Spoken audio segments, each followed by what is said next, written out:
Assalamu alaikum, Bismillahirrahmanirrahim. Today we are going to discuss one of the most important topic of solution, that is colloids. We have already learned suspension, colloids, solution, their difference. Now we are going to move towards explanation of colloids and their types. Colloids consist of two phases. First one is dispersed particle and second one is dispersion medium. Mostly the dispersion medium we are using nowadays is water, that is universal solvent. इसका मतलब simple, colloids दो चीज़ों का mixture है, दो phases का. इसमें disperse particles होते हैं और दूसरा क्या है, डिस्पर्जन मीडियम है. अगर हम डेफिनेशन देखें तो डेफिनेशन क्या है, colloids is a mixture in which one substance consists of microscopically dispersed insoluble particle in dispersed medium. For example, milk is a homogeneous colloid. Its particle neither greater than solute nor less than suspended particles. तो यहाँ पर हमारे पास देखते हैं कि जो milk है वो एक कोलाइड है. किस तरीके से, मिल्क के जो पार्टिकल है पानी के अंदर वो हमें सॉल्यूशन के में जो सॉल्यूट पार्टिकल्स हैं उससे वो साइज ज़्यादा है, और जो सस्पेंशन होती है प्रेसिपिटेट इनसॉल्युबल पार्टिकल्स होते हैं उनसे साइज कम है. अगर हम इसके पार्टिकल साइज की बात करेंगे तो इसके पार्टिकल साइज की रेंज होती है around 1 to particle size range 1 to 1000 nanometer. तो 1 to 1000 nanometer it is the particle size range for colloid. तो colloid comes in the category of two different types which are based on which dispersed medium used for formation of colloids. अगर हमारे पास कोई substance है और वो collides है तो उसके लिए डिस्पर्जन मीडियम अगर वाटर इस्तेमाल किया जा रहा है तो वाटर के लिहाज से इसकी दो टाइप होंगी, एक हाइड्रोफिलिक कोलाइड और दूसरे हाइड्रोफोबिक कोलाइड. अच्छा, हाइड्रोफिलिक कोलाइड और hydrophobic we have already done. Hydrophilic water attractor और हाइड्रोफोबिक वाटर रिपेलर. ऐसे कोलाइड्स या ऐसे डिस्पर्स पार्टिकल जो वाटर के साथ इजीली अट्रैक्ट हो जाएं, these are comes in the category of hydrophilic colloids. और ऐसे तमाम डिस्पर्स पार्टिकल जो कि वाटर से रिपेल हो या वाटर से अट्रैक्ट ना हो, ये कहलाते हैं हमारे पास हाइड्रोफोबिक कोलाइड.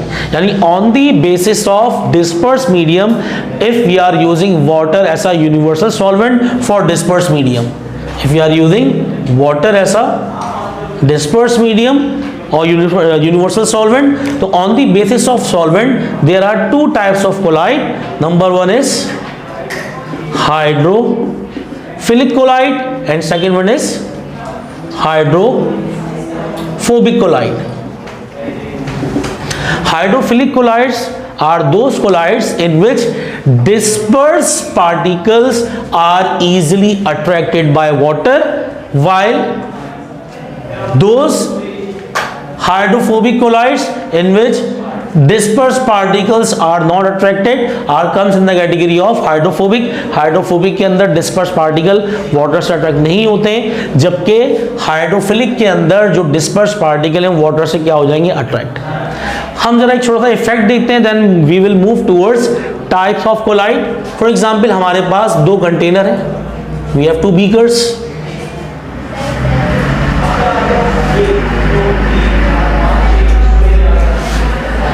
इसमें हमारे पास सॉल्यूशन है, सॉल्यूट और सॉल्वेंट का मिक्सचर, ये एक होमोजेनस मिक्सचर है. और अगर गौर से देखा जाए तो हमारे पास जो कोलाइड्स होता है वो असल में हेट्रोजीनस मिक्सचर होता है. ठीक है, क्योंकि उसके जो पार्टिकल साइज है नेकेड आई से नजर नहीं आते तो हमें लगता है वो हो क्या है, होमोजीनस. जिस तरह मिल्क जो है वो हेट्रोजीनस मिक्सचर है, कोलाइड्स है, लेकिन हम उसकी जो पार्टिकल साइज है वो उसकी रेंज 1 to 1000 नैनोमीटर है, जो कि नेकेड आई से इजीली हम इसको देख नहीं सकते. इसी वजह से हमें नजर आता है वो होमोजीनस टाइप का. तो इसमें हमारे पास सॉल्यूशन है और इसमें हमारे पास कोलाइड्स हैं. ठीक है, for example we have water.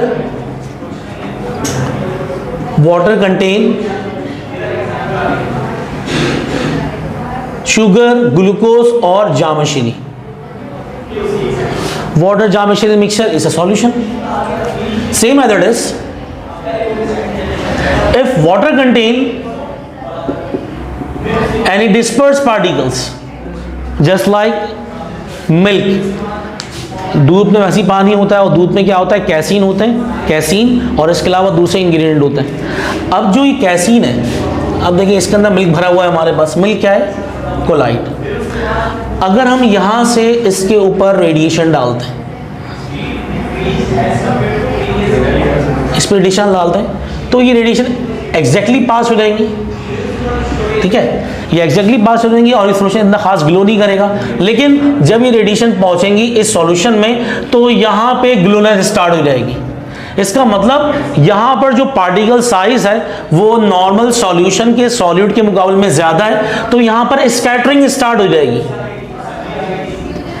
Scattering of light with disperse particle.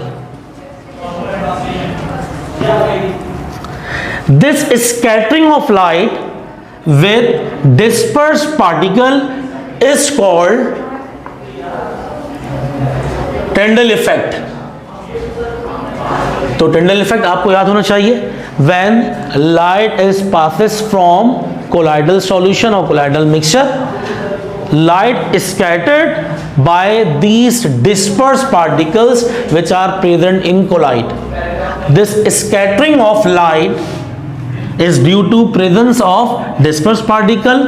This effect is called Tyndall effect. ठीक है, तो यहां पर हम लोगों ने देख ली एक डेफिनेशन टिंडल इफेक्ट की कि अगर हम लाइट को पास करें कोलाइडल सॉल्यूशन से तो कोलाइडल सॉल्यूशन में जो हमारे पास डिस्पर्स पार्टिकल का साइज है वो नॉर्मल सॉल्यूशन में मौजूद सॉल्यूट के पार्टिकल साइज के मुकाबले में ज्यादा है, जिसकी वजह से जो पास होने वाली लाइट है वो स्कैटर्ड हो जाती है और इस स्कैटर्ड होने की वजह से जो इफेक्ट क्रिएट होता है, this effect is called Tyndall effect. ठीक है, कुछ लोग बोलते हैं टाइंडल इफेक्ट, टिंडल इफेक्ट, तो जो समझ में आए आप लोग लिख दीजिएगा। Now we are going to move towards types of colloid which are based on state of matter.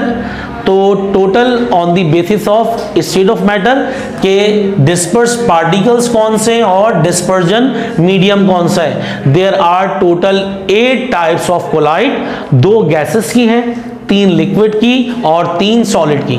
तो now we are going to move towards types of colloids. Now we are going to move towards types of colloids. तो यहां पर सबसे पहले हमारे पास types of colloids. Types of colloids on the basis of state of matter, there are 8 types of colloids. तो सबसे पहले यहां पर डिस्पर्जन मीडियम होगा, second disperse material, third type of colloid और कोई ना कोई इसकी सुटेबल एग्जाम्पल हम ले लेंगे। On the basis of state of matter, तो यहां पर हम पहले डिस्कस कर लेते हैं गैस। तो number 1 and 2 is gas. Dispersed medium is gas, while the dispersed material for colloid formation, number 1 is liquid और second one is solid। ये क्या है? Type of colloid, type of colloid is aerosol और second one is aerosol. And example of first colloid is fog और spray, fog और spray. Such type of collide in which dispersion medium is gas while the dispersed material is liquid. The type of collide is aerosol and the examples are fog and spray. Second one, such type of collide in which dispersed medium is gas while dispersed material is solid. This comes in the category of type of collide is aerosol और ये क्या होगा? Smoke. Second, on the basis of liquid. और हम second type देखें तो liquid में 3 types हैं, थर्ड, फोर्थ एंड फिफ्थ। तो liquid use as dispersion medium. In all 3 types, liquid used as dispersion medium, and the dispersed material may be gas, liquid or solid. May be gas, may be liquid, may be solid. Such type of colloid, ऐसा colloid जिसमें dispersion medium is liquid while the dispersed material is gas, उसमें gas हो, तो ये हमारे पास किस category में आएगा? ये आएगा type of colloid is foam. And suitable example may be shaving cream. जो शेविंग क्रीम होती है वो क्या होता है? फोम होता है। वो असल में लिक्विड गैस का मिक्सचर है। सेकंड, अगर हम देखें लिक्विड लिक्विड कोलाइड, जिसमें डिस्पर्स मीडियम भी लिक्विड है और डिस्पर्जन जो मटेरियल है वो भी लिक्विड है, तो ये क्या बनेगा? Emulsion.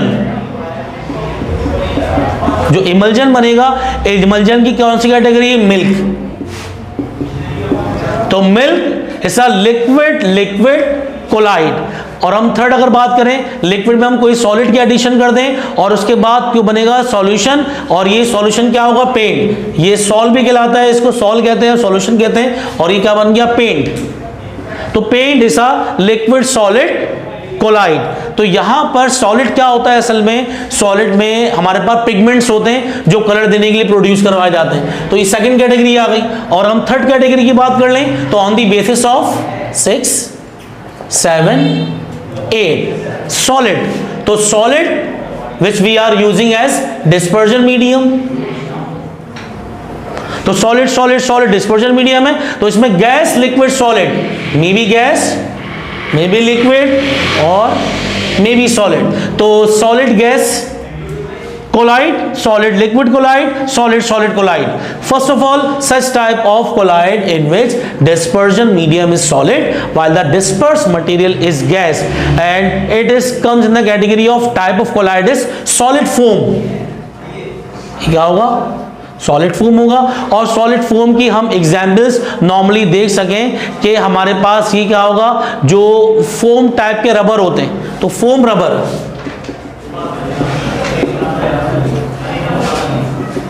foam rubber is the example of solid gas collide. Second example for solid liquid is gel which we are using in our daily life, like jelly. Jelly is a suitable example of such type of colloid in which dispersed medium is solid while the dispersion material is liquid. And solid solid colloid comes in the category of solid gel या solid sol. Solid solution या solid sol are mostly the examples which are comes in the category of solid sol is ruby glass. There are different types of glass. Ruby glass is the example of solid type of colloid. So solid types of colloid based on state of matter. There are 2 types of colloids when dispersed medium is gas. There are 3 types of colloid if we are using liquid as a dispersed medium, and there are 3 types of colloid if we are using solid as a dispersion medium. तो हमारे पास ये जो disperse material है, ये disperse material liquid भी हो सकता है, सॉलिड भी और गैस भी, ठीक है। तो यहाँ पर गैस कोलाइड्स नहीं बनते, गैस कोलाइड नहीं होते। फॉर एग्जांपल हमारे पास एयर जो है, air is a homogeneous mixture of different gases, तो गैस कोलाइड नहीं है। गैस लिक्विड कोलाइड हो सकते हैं, गैस सॉलिड कोलाइड हो सकते हैं। अब गैस लिक्विड के अंदर अगर गैस डिस्पर्स मीडियम है तो एरोसोल बनते हैं, लिक्विड डिस्पर्स मीडियम है तो आप लोगों ने देखा होगा फोम, जो स्प्रे वगैरह करने के लिए इस्तेमाल किया जाता है, और शेविंग जेल होता है, इमल्जन होता है पेंट्स का हमारे पास, या दूध वगैरह का सॉल्यूशन होता है पेंट के अंदर। पेंट असल में 3 चीज़ों का मिक्सचर होता है, एक बाइंडर होता है, पिगमेंट होता है, और यूनिवर्सल उसमें सॉल्वेंट भी इस्तेमाल कर सकते हैं, वो डिस्टेंबर बन जाएगा। अदरवाइज वो क्या होगा, हमारे पास कोई भी ऐसा वॉलेटाइल सॉल्वेंट जो कि पिगमेंट को, कलर को डिसॉल्व कर सके, या पिगमेंट को और बाइंडर को डिसॉल्व कर सके। इसके अलावा 3 हमारे पास सॉलिड कैटेगरी में सॉलिड फॉर्म भी होता है, सॉलिड सॉल्यूशन भी है, सॉलिड सोल भी होता है, और जेल होगा यहाँ पर। तो there are 8 types of colloid on the basis of state of matter, and there are 2 types of collide on the basis of solvent, hydrophilic and hydrophobic. अगर आपसे क्वेश्चन किया जाए कि भाई बताइए कि ये जो हमारे पास पेंट है, ये हमारे पास पेंट जो है, और पेंट के अंदर जो ऑयल पेंट है वो कौन सा हमारे पास कोलाइड है, तो वो होगा हाइड्रोफोबिक कोलाइड अगर ऑयल पेंट है। लेकिन अगर डिस्टेंबर है तो वो क्या होगा हमारे पास, वो होगा हाइड्रोफिलिक कोलाइड। ठीक है, तो इसमें से जो भी कोलाइड वाटर से इजीली अट्रैक्ट हो जाए, they are comes in the category of hydrophilic colloid. जो वाटर से इजीली अट्रैक्ट ना हो, these will be comes in the category of hydrophobic colloid. तो उम्मीद की जाती है कि आप लोगों को कोलाइड की डेफिनेशन, कोलाइड्स के जो कंपोनेंट्स होते हैं वो, और टाइप्स ऑफ कोलाइड इजीली समझ में आ गया होगा। इसके साथ साथ टेंडल इफेक्ट भी, कि scattering of light when light is passes from colloidal solution या colloids, as a result the scattering is due to presence of disperse particle. This phenomena is called, this effect is called Tyndall effect. ठीक है, if you have any query regarding understanding colloids and its types, so you can directly comment or message. Till then अपना ख्याल रखें, अल्लाह हाफिज़।